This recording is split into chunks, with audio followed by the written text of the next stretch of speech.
when you are selecting your careers? Is it that you should just sit and bump into a career? Is it money that should be guiding you? Is it the way people dress that should be guiding you? Let's see. What is it that should guide you when you are selecting your career? Remember, and allow me to keep on deferring, we said, in the definition of a career, we say that it's a journey of learning in the field of interest. Take note of that. Why? Because the first thing that you should consider when selecting your career is your passion and interest. Passion and interest. And I want to give you a good example because I know maybe you have experienced this. You have a friend, or maybe even a relative, or even maybe your parents or guardian. On a Sunday evening, you happen to remind them, or they just happen to remember that tomorrow is Monday and I'm supposed to go to work. And you hear them saying, oh no, Jesus of Nazareth. You mean tomorrow is on Monday? Again, I'm going to work? Oh no. You can see the frustration. You can feel the disappointment in them because what they have, it's a job. It's not a career. Because when you talk of a job, I have just said this, and you allow me to repeat myself, that it is not something that you have passion in. It is not something that you're interested in. You are just doing it for the sake of money. Okay, but when you are selecting a career, you should be guided by passion and interest, that even without pay, even at whatever hour of the night, if you are called upon to undertake your duties, you can surely do that because you are passionate about it. You are so much interested in that. And for the sake of clarity, allow me to distinguish these two names, passion and interest. What do we mean by passion? Passion is that strong feeling of excitement for something or about doing something, that you feel that strong feeling. You really want to achieve this. You really want to go for this, you really want to do this thing. And because of that, because of that strong feeling, you are not being forced by anyone. You are not being supervised by anyone. It is out of your own feeling that this is your responsibility and you go for it. On the other side, what do we mean by interest? Okay. Now, when you talk of interest on the other side, it is that feeling of wanting to learn about something or someone. You are not being pushed by anyone. You have got what we call intrinsic motivation, motivation from within you. You understand what I mean? That you are pushing yourself to learn, to study about that area. So the first thing to consider in your career, when you are selecting a career, it's passion and interest. What are you passionate about? What are you interested in? Hello? The second factor to consider, it's your personality. Your personality. And some people call it temperament. So you may talk of it as a temperament, or you may talk of it as a personality. Okay? Whatever name you give it. There are two types of personality at this level. Allow me to just discuss the two broad categories. I know we can narrow down and have more to 4, go to 16, but for now, allow me to just categorize them into these two. Number one, what we call introverts. There's that one student, that one classmate of yours who never does so much. What I mean by that is that she's not so much into people. You talk of games, she's not a person of games, or he is not a person of games. He just or she just wants a reserved life. She just wants to do her things quietly. When you go to the laundry for cleaning, she just wants to do her cleaning quietly. She is not doing much. On the other hand, we have what we call extroverts. We have what we call extroverts. Who are extroverts? Allow me to pull a few examples, again from your classroom. If a teacher comes and asks for a list of noisemakers in your class, you ask for a list of noisemakers from your class, this guy or this person will not even wait to be called out. She or he will start up first and ask the prefect, the class monitor, please confirm that I'm not in that list. Because she knows that definitely I'm in that list. Very talkative. You understand what I mean? This person, put him or her in midst of strangers. In the first 5 minutes, this person has got friends. Total strangers. In the first 5 minutes, this person has friends. Let me give you a good example. When you were admitted in Form 1, who was that first person that you got to know? Your classmates. That's an extrovert. You understand what I mean? There's still somebody in that class, she or he was the very last person that you get to know. Actually, teachers come into that class and ask, are you still part of us? You know, because she's or he's just reserved. He's just an introvert. So what is your, temperament? What is your personality? Are you an introvert? Are you an extrovert? Why should you know your personality? There are some jobs, or let me not call them jobs. There are some careers that requires or that will work best with an introvert, and others will work best with an extrovert. Putting a few examples, think of a DJ. Okay, think of a DJ. How would a DJ who is an introvert behave? Okay, I'm not saying they can't make, they can, but that career best matches the person who is an extrovert, somebody who can make friends so easily that you are going to entertain people, total strangers, and you are able to socialize with them. You are able to understand the taste of music that these people need. You are able to understand what level of energy do they need, okay, for them to be hyped and so on and so forth. All right. Think of somebody like a doctor. Okay, a quick one. What do you think the personality of a doctor should be like? An introvert, I'm sure some of us have guessed right. An introvert who is a doctor would serve best. Why? Because doctors, they are supposed to be people who concentrate, people who focus, you know, people who really focus. You come in, they listen to you.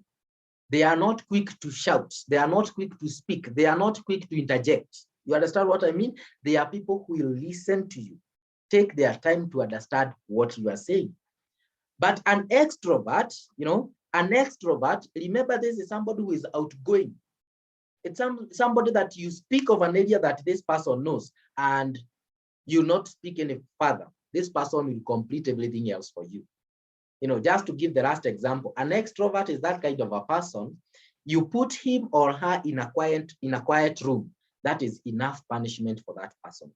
You know, this person can hardly survive in a quiet place, because this extrovert, somebody who is outgoing, somebody who likes, you know, music, a lot of music around, a lot of noise around him, socializing with people, not necessarily music, even socializing with people, that's an extrovert. But an introvert, put him amidst of people who are talkative, and the hell will be breaking rules. Why? Because this person doesn't like so much of social. She needs or he needs to be reserved. So what is your temperament? What is your personality? Hope you understand. So when selecting your career, first thing that you should take note of is I hope you have mentioned right, your passion and your interest. The second thing, your personality. What is the third thing that you should consider? The third thing that you should consider when selecting your career is your career personality. Now notice this, that I mentioned about personality a while ago. Point 2, that is an individual personality, But here now, we are talking of career personality. And this career personality, there are 6 of them. And in a quick way, I'll go through them. There are 6 career personalities that you should put into consideration. The first one is realistic. What type of a character is this? What type of a personality is this? When you talk of realistic career personality, it normally deals with things that are practical. You know, practical things, not about theory. No, it's something practical. I want to give you a good example. When a teacher of biology comes in and tells you that, you know what, class, inside a human body, there is the heart. Okay? And the heart has how many arteries? In the same body, there is the liver. In the same body, there are so many things. You understand what I mean? And then for you to really affirm, for you to really know that this is what the teacher is talking about, you are taken to the laboratory and you dissect a rabbit. So the teacher is not speaking things that don't exist. It's things that you're able to see, something real, that you're able to be shown that this is the heart with the four, the four parts. You understand what I mean? That this is the liver, that these are the arteries, these are the authors. You understand what I mean? Because it is real. You talk of an engineer. It's not a matter of theory. It's a matter of practice, a matter of something practical, putting things into reality. So when you talk of realistic career personality, they deal with practical things. All right. Number two, the second career personality is investigative. Investigative. Now, when you talk of investigative career personality, this is a career personality that requires to keep on finding out, whether through practical means or through theoretical means. Okay, they keep on finding out. They may not see the real thing, are you together? But the outcome will prove that whatever they had suggested is true. Let me give you a good example. Again, from a school setup, think of a teacher of chemistry. A teacher of chemistry comes to class and tells you, you know what class? When you react hydrogen and oxygen, when these two elements, are they elements? Forgive me if I don't use the correct words. But when you react these two, the hydrogen and the oxygen, you get water, maybe. Okay? How they react, you may not be able to see that, but you can be able to see the outcome. So the outcome makes you believe that truly hydrogen and oxygen combined to form water. That's an investigative career personality. That it is not necessarily something practical, but even theoretical, you give room for theoretical. Whether you are able to see the real thing or the outcome of what you are talking, you've got the correct thing. Okay, you got to prove, or you have proved what your argument was. That's an investigative career personality. All right, so the first one, realistic, something practical, no theory here. The second one, investigative, you give room for practical and theoretical, put them together. You understand what I mean? Okay, so long as it's something that you're able to prove, then you are good. The third career personality is artistic. Artistic. In our midst, in classroom, there's always that one student who is good in vibes. When I talk of vibes, talk of writing music, maybe composing music. That student is good in that. Talk of composition. This person creates a story for you. This person writes down a story for you, and you even admire it. You see the reality in the story, and it is just but a fiction. You understand? These people, you tell them, draw Ariosto as you see him on screen, they will give the picture of how that man is looking like. You understand what we mean? Artistic. Those people are very creative in minds. They are very good in creating. Could be in the line of music, could be in poetry, spoken words, could be in what we've talked about, composition, that is writing fiction stories.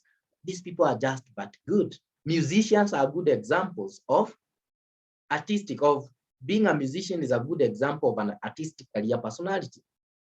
Hello. Let's talk of the fourth one, what we call social. Now, social, when you talk of social career personality, people with this type of career personality are people who just like helping others. They just want to deal with people. They want to be of great help to others. They want to see other people excel. They want to see other people achieve the best out of them. A good example, generally, a good example is a teacher. Now, without distinguishing whether it's a chemistry, or biology, or physics, or whatever type of a teacher that could be, so long as you are a teacher, this is a good career personality. This is the career personality that you have, the social, because your welfare of others is your concern. The welfare, the excellence of your students is your concern. So, students, I hope you're able to tell this. Somebody's mic is on. All right. I hope you're able to understand this. Okay. So, students, that's when you look at a teacher, see the career personality we are discussing. All right. But now, when you go to specific teachers, the teacher of biology, you see the realistic career personality. When you talk of the teacher of chemistry, you see the investigative career personality. When you talk of your favorite musician, you see the artistic career personality. You understand what I mean? The fourth, the fifth career personality is enterprising. Enterprising. Enterprising career personality, that type of a person who will always, when they look at you, but the first thing they see, they think from the entrepreneurial point of view. Somebody's mic is on. Okay. You understand what I mean? For example, when they see a roster on the screen, already they have been able to quantify in terms of money how much he is worth. You know, from the coat that he is wearing, how much is that, the tie, the headphones, you know, the watch, everything that's in the background, how much it could be costing. You know, when they look at you, these are the kind of people, they look at you and instead of seeing you, they see the money that you are carrying in terms of maybe the clothes you are wearing, the shoe that you are wearing. They are the kind of people when you are having stories with later on, yeah, they will not tell you of what you talked about. They will tell you, did you see the coat that he was wearing? Do you know how much worth it is? Did you see the type of shoe the person was wearing? And so on and so forth. You understand what I mean? That's an enterprising career personality, and it is a good one. Then the sixth and the last one, it is what we call conventional. Now, when you talk of conventional career personality, okay, it is that kind of career personality whereby you deal with theoretics, but not only theoretics, they are somehow practical in terms of statistics.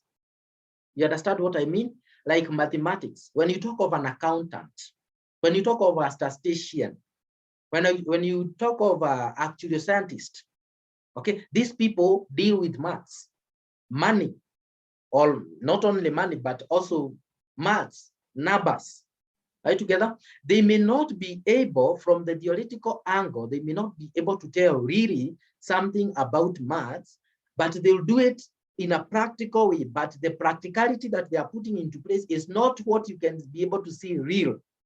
It is through numbers. You understand what I mean? Okay. For example, when you talk of, I like it, allow me to give this example. There is a topic in maths that students really love, the topic on trigonometry, be it trigonometry 1, 2, or 3. Are you together? If you are asked what is the trigonometry, okay, from the theoretical angle, you'll talk of the relationship of the sides of a triangle, the relationship in a right of sides in a right angle triangle. But by where I say it, you may not be able to understand it much better. So I might be forced, or I'll be forced to use the practical bit of it. That is now bring on board numbers. Now bring the sine, the cosine, the angle theta, bring all this now, do the maths practically for you to be able to understand it further. Are you together? Now that is conventional career personality. So I repeat them so fast. Realistic, okay, deals with practical things, deals with real things. Investigative, on the other side, they like finding out things into details, you know, things into detail, find details, okay? They don't mind on the process, the outcome also matters for them. When you talk of artistic, there are people who are very creative. You understand what I mean? There are people who are very creative in mind. They can create a story for you. They can create a music for you and so on and so forth. When you talk of social, these are people who mind the welfare of others. How the while others are going like is what they might about. I mean, it's what they think are a lot. Okay. When you talk of enterprising, those are people with the entrepreneurial mind. They think of how to add a shilling to another shilling, maybe the simplest way to put it. When you talk of convection, there are people who deals with money, maybe, or numbers. Let me not say money, allow me to use numbers instead. When you talk of conventional career personalities, it's about numbers, okay? You prove using numbers. So the third thing, as you look for your career personality, I mean for your career, which is the best career personality that matches you? And this one, what you'll find is that there's nobody who holds one. There's no one who holds one in this case. The only thing that you find is that you have one that is dominant over the other. For example, when you talk of a teacher generally, allow me, teachers in the house, please allow me to give an example with teachers. When you talk of a teacher generally, the teacher has the social career personality. But other than being that, you could find that this teacher has the artistic career personality in him or her. So when you take the two, which is dominant? Dominant means which has a higher passion, a portion. Is it the artistic one or is it the social one? Do you understand what I mean? Okay, the one that is dominant over the other is your career personality. Just as your temperament or the personality that we just discussed, the introvert or the extrovert, you find that each one of us has a certain degree of introvert and a certain degree of extrovert, but which has a higher degree? Which one is dominating over the other? The one that is domineering is the one that you talk of is your personality. It's the same case here. When you talk of career personality, which is domineering, because everyone has the power to be creative, to create something. Everyone has the power to work with the practical things. Everyone has the powers to work with numbers, the practicability of numbers. Everyone has the power to be social, but which is dominant in you? The one that is dominant is the one that you take as your career personality. Good one. Moving to the next, the fourth thing. I hope I'm not so fast, and I hope that I'm putting things into clarity. If you have a question, please use the chat area. Just somebody help, somebody assist. You can use the chat area, type your question. I'll find time and answer that. All right, good. What are your high school subjects? That's the fourth thing that you should put in consideration. We've talked number one, passion and interest. Number two, your personality, individual personality. Number three, your career personality. And number four, your high school subjects. The subjects that you are taking right now. You know, the subject that you are taking right now, if you are taking 7 or you are taking 8 or even 9 to some schools, regardless of the number of subjects in total, but the subjects that you are taking, okay, will also determine the type of a career that you can undertake. Why? Broadly, we categorize careers into two. In a broad way, we categorize careers into two. Number one, we have what we call the art-based careers. Art-based careers. And these are the careers that major with art subjects. What do we mean by art subject? Let me give you examples. History, CRE, music, which is the other one? Maybe English and Kiswahili. Such subjects, they are art subjects. Right together? And those art subjects, they lead you into art-based careers, or what we call the art careers. I hope I'm able to explain that clearly and you're able to get it. All right. So you have art careers. On the other hand, you have what we refer to as the STEM careers. STEM standing for science, technology, engineering, and mathematics. The STEM. Okay. Some people you find it adding an F at the end, that is STEM, STEMF. F stands for fisheries. Okay. But fishery is a science. All right, but if you find it with an F, it's well and good. If you don't find it as with an F, like I have done it, it's still okay. It means one the same thing. The STEM careers will normally major with the sciences, and I have given you examples there: mathematics, biology, physics, chemistry. Another subject that I have not put there is geography. Somebody has just stuck, eh? You just said geography, yes, geography. When you go to the institutions of higher learning, you come to realize that geography, in a way, is a science. It is not an art. So those STEM careers, they are science-based. They major with science subjects. You understand what I mean? Mathematics, biology, physics, chemistry, geography. But all other subjects that maybe I have not mentioned, okay, they are on the side of art, excluding for those schools that are taking aviation, it is in the side of science. For those schools that are taking electrical or electricity, it is in the side of sciences. Right together, but all others could be in the side of art. So the high school subject that you are taking will determine on which line you are going to end up into, whether you are going to end up into the side of art or whether you are going to end up in the side of STEM, science, technology, engineering, and mathematics. And at this point, allow me to explain to you, students, why you find chemistry being a compulsory subject in your institution. If in your school chemistry is compulsory, this is why. All right. Majority of courses in the university, they demand for chemistry. A student who has done chemistry as a compulsory subject, as we are going to find out, has a broader spectrum of courses to choose from, unlike a student who has not done chemistry. There is no single course, and if it is there, there are very few. Well, let me not say they are not there, because there are few that I can quote that will demand for physics and biology. They are just, I think, about 3. All right. Majority of the courses, many of the courses in the university will ask for physics, chemistry, or biology, chemistry. Ni nadra sana kupata a course asking for physics and biology. All right. You understand what I mean? That's why you find chemistry as a compulsory subject in your institution. If you are taking it, okay, if you are taking chemistry, you have a broader spectrum if you want to major in the line of STEM career.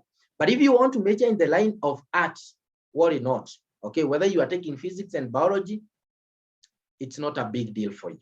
So high school subject is another key thing. It's also something that we are going to discuss in a while. Number 5, the 5th thing that now you should do, now that you have considered your passion and interest, you have considered your personality, you have considered your career personality, you have considered your high school subjects, then the 5th thing that you should do is to choose your career. Now sit back and choose that career. If it is maybe piloting, take piloting and ask yourself, how passionate are you about piloting, I mean, on top of being pilot. Okay, what is the career personality associated with piloting? All right, it is definitely, it's not something like realistic. Okay, you find that if you are taking piloting, you should be thinking of social. Okay, you should be thinking of convectional. You understand what I mean? That's it. Those are the career personality associated with piloting. Okay, so do you have that in you? Do you have that? Do you feel that you have those personalities with you? Okay, so that's the 5th thing that you should do now. Sit and review, and not review, but select your career. Then number 6, after you've done that, I always advise my good students, my good audience, match your university course with your career. Let me give you a good example. There are so many courses in the university that you can take, but they will lead you into the same career. Let me give you a good example. Education, teaching, to be a teacher. Some of the teachers, again, teachers in the house, you allow me to give an example with you. Some of the teachers did diploma in education. All right, that's a different course. Another teacher did bachelor's of education arts. Students, I hope you get to notice this, bachelor's of education arts.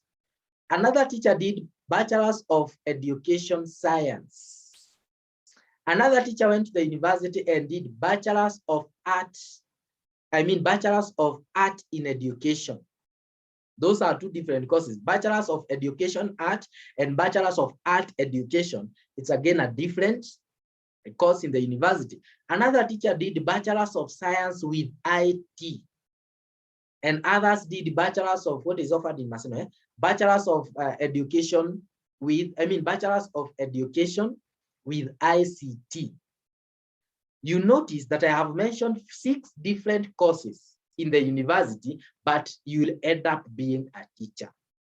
You'll end up being a teacher. In this case, a high school teacher. You understand? So it's good that you get to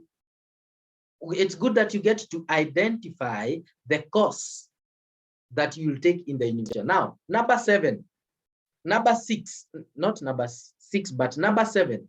After you have identified your career, it's always good to review your choice. What is it that you have selected? Is it really something that is in you? Is it something you're passionate about, you are so much interested in, or you are just selecting it out of the blues? It's necessary that you review your choice. Go through the process again, from the first step of passion and interest, the second step of personality, career personality, high school subject, then choosing your career, identifying the course in the university, and then there you are. Review that. And finally, once you've done that, my dear students, the next thing I tell you, like the guy on the screen, celebrate a little bit, be happy that you have identified your career, okay? And on top of that, write your career in capitals, in capital letters, and get to action. Okay, yes, you have identified that now you want to become a teacher, you want to do a piloting, you want to become a nurse, you want to become a journalist. Celebrate. That's not something easy, you know. It's not something easy to have identified your career. So celebrate just like game or like the guy on the screen. Be happy about it. Okay, if possible, scream a little bit about it, and then let everyone know that that is what you're working towards being.